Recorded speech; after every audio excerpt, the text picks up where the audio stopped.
هو مكان اللي كيبدا منه النور إلى الروح. وهاد الجملة تتلخص سر كبير، هو أن الألم ماشي لعنة، هو الألم هو الباب. تخيل حياتك بحال هاديك القرعة ديال زيت العود اللي تكون كحلة وتضرب فيها الشمس من برا وما تيدخل والو، ولكن الزاجة ما تيدخلش ليها النور. حنا تنديروها اكسبريس زيت العود باش ما يدخلش النور وما يدخلش لداخل، ولكن إمتى تيدخل؟ إلا تهرسات ولا تقبات ولا لا ميم شوز. حنا كيفتح كيدخل لينا النور للروح إلا جا هداك الألم. رومي كيعلمنا بلا جروح الروح تتبقى مسدودة. الألم والفقدان والخيانة والصدمات كل وحدة منهم ماشي غير معاناة، بل نافذة صغيرة باش القلب يشوف أفق جديد.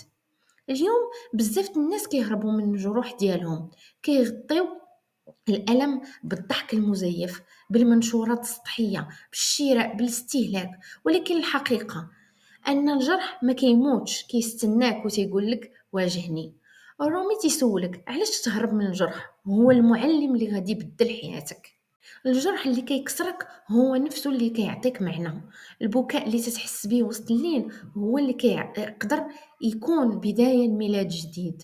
الصعوبات اللي هي اللي تطيحك الأرض هي نفسها اللي تتزرع فيك جذور الصبر.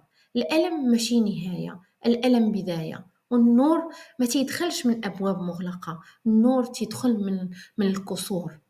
السؤال اللي يخلي الواحد يفكر مزيان، واش غادي تبقى تسد الجروح ديالك حتى تعفن، ولا غادي تفتح النور اللي قادر يبدل حياتك؟ جاوبني في التعاليق، شنو هو الجرح اللي خلاك أقوى وخلى حياتك تنور بطريقة ما كنتيش تتوقعها؟